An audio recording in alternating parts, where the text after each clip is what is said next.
सर्वप्रथम प्रतिज्ञा लाइव ओडिशा एवं तदंत गणमाध्यम को नमस्कार।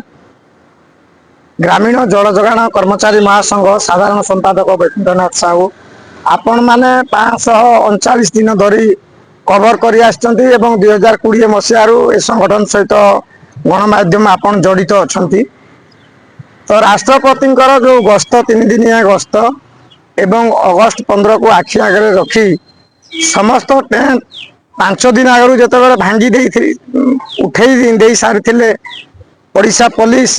तो आमर 2 दिन हूँ आम टेंट खोलु बहुत लेट रे खोलु से आमको बहुत रिक्वेस्ट कले जे तुम कौन पाई टेंट भांगुन। तो आम उत्तर देलु जे आम 26 वर्ष धरी जो मौलिक अधिकार आमको मिल पारना आम मौलिक अधिकार लगे आम हक लगी बसचु आम किसी एक्सट्रा मागुनु। सी कहले कम से कम राष्ट्रपति आसी तो आखि आगे रखिकी गाइडलाइन पालन कर। तो आम कहलु आज आम गाइडलाइन पालन करूँ आम पुलिस प्रशासन सहित कौन झगड़ा करूँ ना। आम अगस्त 15 एवं राष्ट्रपति गस्त जो आमर टेंट टी खोली देजु। आम 16 तारिख रु पुणी टेंट चलब कंटिन्यू धारणा अच्छी कहीं मुझे दिन को 2-3 घंटा बसिकी प्रत्येक दिन जाऊँगी कौन सी दिन धारणा बंद हे नाई।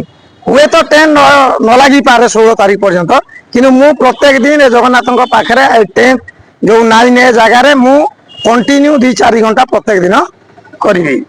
तो दुख नहीं सरकार जो अच्छी गाइडलाइन आम पालन करूँ आम हक न्याय दाबी न मिलवा पर्यंत ये लड़ाई जारी रही। सहकर्मचारी जो माने विरोध दल थी महासंघ को विरोध करती जे आउ नहीं टेंट नहीं उठीगला लाज लगवा कथा तांकर से मानविकता बोधे नहीं।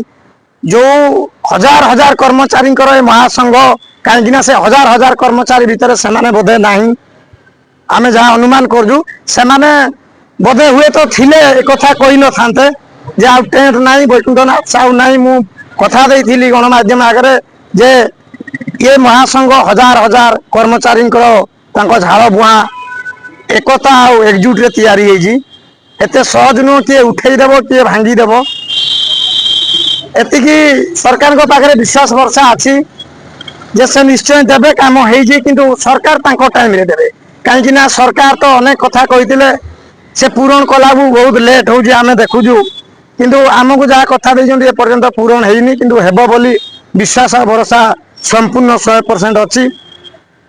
मु रवि नारायण नायक जी को भी बहुत निकट में भेटली से भी कहले जे आउ केते वर्ष बसिबो मु कहले आज्ञा आपण कहले बहुत शीघ्र बहुत जल्दी मु कंटिन्यू जारी रखी ये महासंघ तार जो मुख्य कमिटी कंटिन्यू कर टेंट रे एवं ओडिशार समस्त कर्मचारी गाँ गंडा ड्यूटी दौरान। तो जो माने विरोधी दल विरोध करती आम जन देवाई चाहूँ जे ये महासंघ खटिखिया झाड़ बुआ तैयारी आ खटिखिया महासंघ। तो आपण मैंने जो माने विरोध कर चाहिए भी किसी करें ना सरकार उपर भरोसा अच्छी निश्चय आम कुशली दरमा पाइबापी आशावादी अच्छु।